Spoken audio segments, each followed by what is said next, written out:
welcome back to another video, and today I have an absolutely epic Magikey deck profile for you guys. Before I do get into the video, I just want to say no cam for today, but it will be back up in the next video.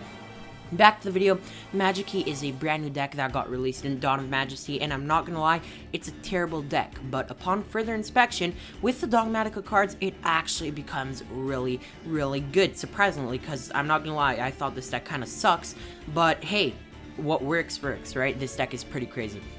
So without further ado, be sure to smash the like button and comment down below what you guys think of the deck, and of course, let's get right into the video. So first off, we're running triple Diviner of the Herald. Diviner over here is an insane card because you just get to send literally a fairy from your deck or extra deck to the graveyard, and just the pure amount of just good fairies you can send, that in this deck specifically, that just trigger effect is just insane. You wouldn't expect it, but Diviner actually comes up in a massive amount in this deck. Triple Dogmatica Maximus. Now this is very not standard, but in this deck, where literally every single card in the extra deck has a graveyard effect, Maximus becomes insanely broken, ridiculously good. And it might look a bit weird, hey, this is a 53 card deck, you're earning 3 Maximus, hey, what's going on here, what even is this? But trust me, this deck is crazy. 3 Maximus, double Ecclesia. You don't need 3 for this one, you have Nadir, so you're essentially playing 5 if you really need it, but it is obviously a great card. But I find that more than 2, you don't need it. You can also run a 1 copy, but 1 copy I feel is a bit less consistent for this build with 53 cards. 1 Dogmatika Fleur-de-Lis the Knighted.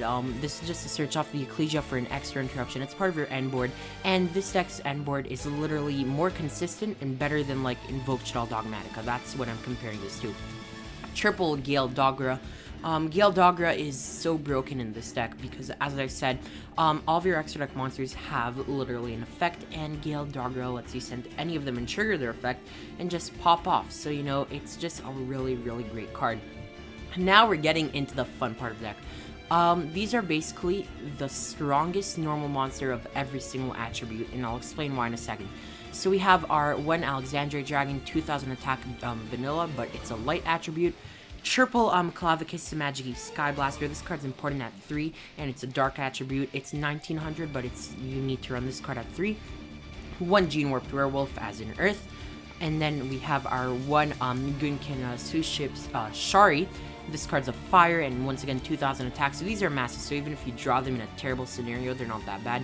1 Megalo Smasher X, this is your water 2000 attack monster.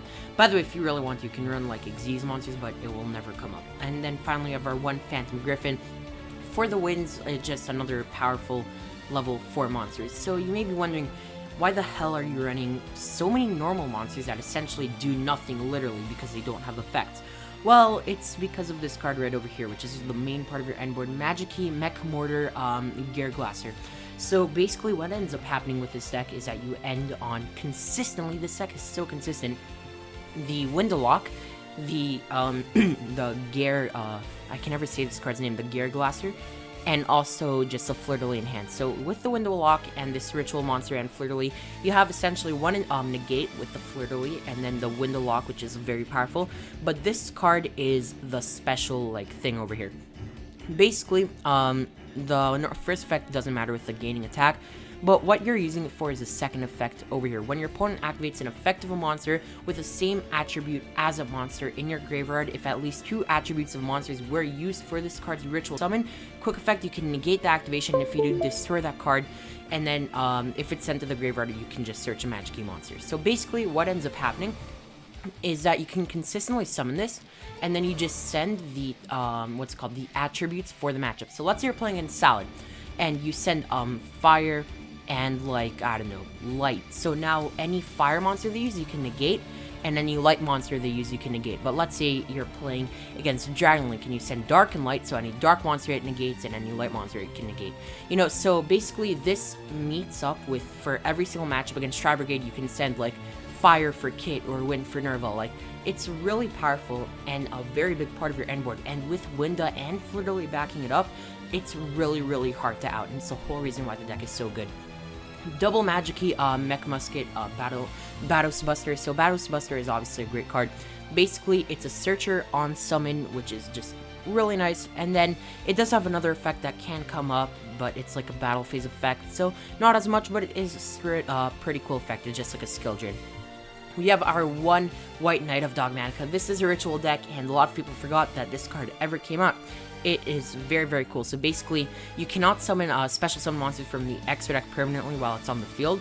And if your opponent activates a card or effect, except during the damage step, you can send a monster from the extra deck to the graveyard. And if you do, you look at your opponent's extra deck, and then you get to send one monster from their extra deck to the graveyard, and it gains attack equal to half the combined attack of both of the monsters that are sent until the end of the turn. Now, this isn't that good, but the thing is, you can get rid of your opponent's vital resources and also trigger effects from your own things, which is really, really cool. We have triple advanced ritual art. This card is one of the best cards in the deck. Basically, for all of you guys who don't know, it lets you ritual summon a monster by sending normal monsters as materials from the deck to the graveyard, whose total level equal the levels. So basically, you can summon your Glasser with advanced ritual and just send whatever attributes directly from the deck to bring it out. It's a very powerful card. Triple X for Foolish Burial. If you haven't noticed, there's kind of a theme going on here. You want to get cards from your extra deck into the graveyard, and cards like X for Foolish Burial really are the forgotten cards that help you do that. So that is really good. Triple Magikey Maftia. This is a really cool card. It's basically a fusion spell for the deck. There's nothing that bad about this card. I do quite like it, and then it also has another effect if you have a normal monster where you can send one of the materials from the deck instead, which is really cool. So Magikey Mafia, great card. We have triple Magikey World, obviously the field spell. It's a searcher on activation, so it's just a really nice type of card. You know, searchers are never bad, so you might as well max out on them. And that's why we're also running the Terraform, by the way. Triple Nadir Servant. Nadir Servant is just one of the most broken cards in the game, especially in this deck. You send any card from your extra deck to the graveyard and you get to search. That is so good in so many ways. You have to run through this card. Triple Pot of Prosperity. Pot of Prosperity, obviously, we are running a lot of like duplicates in the extra deck, and this is a 53 card deck, which may seem like a lot. It is consistent, but sometimes you do want to have that Prosperity just to give you that one card push. For example, getting into that one Nadir Servant like can really push your combo forward, you know? So Pot of Prosperity is very nice in this deck. Triple Pre-Prep of Rites. So Pre-Prep is very good. It lets you search a ritual spell and a ritual monster from your deck, so it's essentially a +1. So +1s are always very good. Next up, we have our one Terraform, obviously our 4th copy of World. Very cool. One Dogmatika Punishment. We can search this with Ecclesia, but if we hard open this, it's not that bad either. Just another interruption.